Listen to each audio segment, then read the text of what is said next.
In this video, we're going to practice writing linear inequalities from a verbal description. So we already practiced writing them. Now we're going to actually graph it as well and determine if a point is a solution.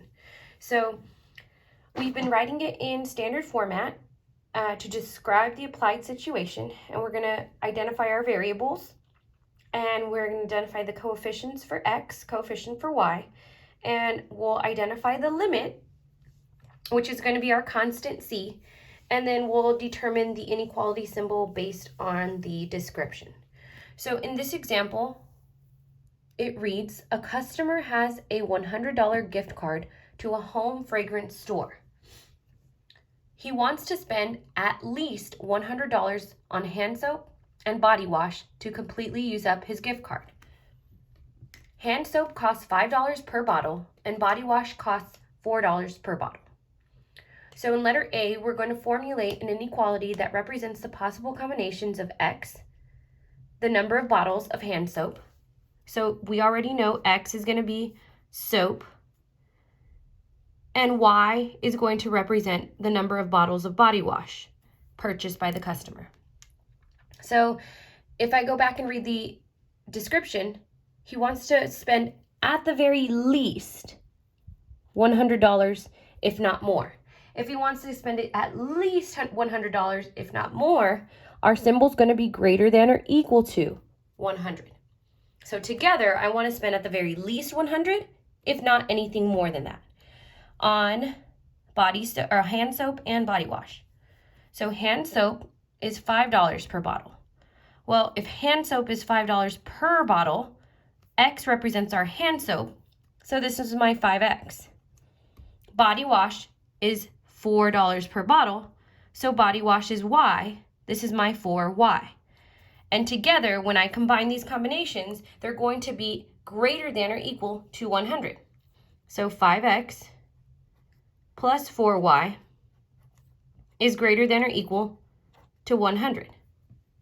So that's my inequality for this situation.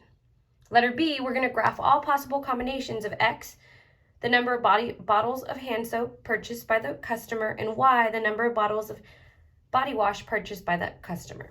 So in order to do this, we usually convert our standard form inequality into slope-intercept form. We'll do that off to the right, and then we'll talk about how to graph this. So we're going to take 5x plus 4y is greater than or equal to 100 and solve for y. So in this first step, we must move 5x to the right side. The only way we can move this 5x to the right side is by using subtraction. So I'm going to subtract 5x from each side. And it goes away on the left. I'm going to bring down 4y is greater than or equal to, and again, these are not like terms, so I cannot combine them. I'm just going to write them in order. Negative 5x plus 100. My last step is to undo multiplication between 4 and y, so I need to divide by 4, divide each individual term by 4. So when I divide by 4, it's positive, so I'm not flipping my symbol. So y is going to be greater than or equal to negative 5 divided by 4 is negative 5/4 x. 100 divided by 4 is positive 25.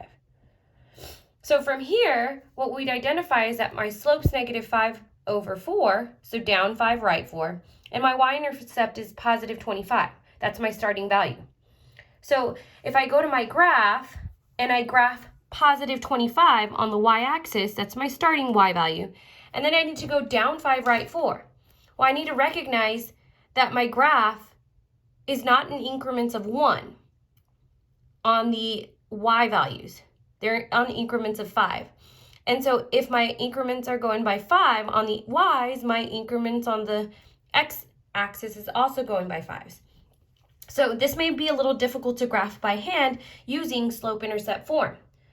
So what I could do is graph only the y-intercept, and then I need to find out what is my x-intercept, and I can connect my line based on this inequality.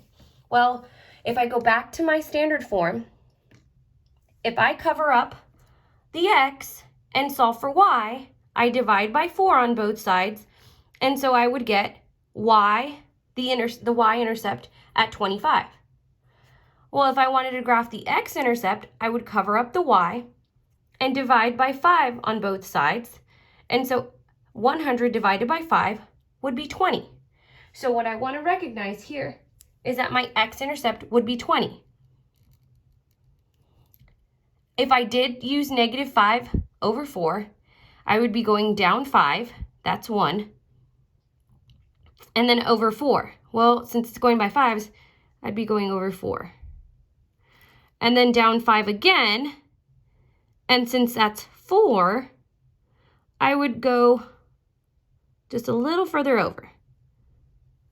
And then down 5 again, and right 4. And so you're basically moving a little closer and closer. Down 5 and right 4. So you end up moving closer. So from here, I need to identify, is this going to be a solid or dashed line? So this is my inequality in slope-intercept form. And since this is a equal to symbol, I know it's going to be a solid line. So I'm going to connect that. So from here, I need to shade. So based on my inequality, it's greater than or equal to, so I'm shading above. So I'm shading everything above my inequality.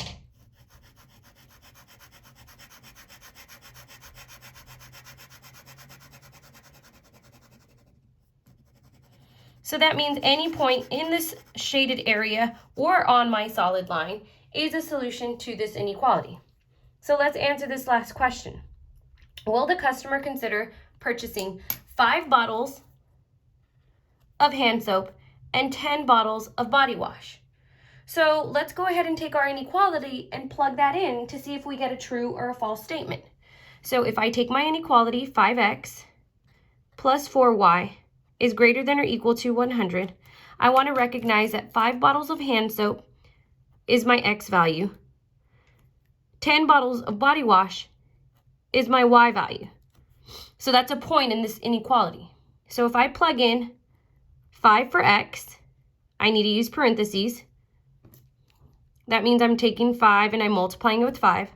And then I'm adding 4, and I'm going to plug in the y value times 10.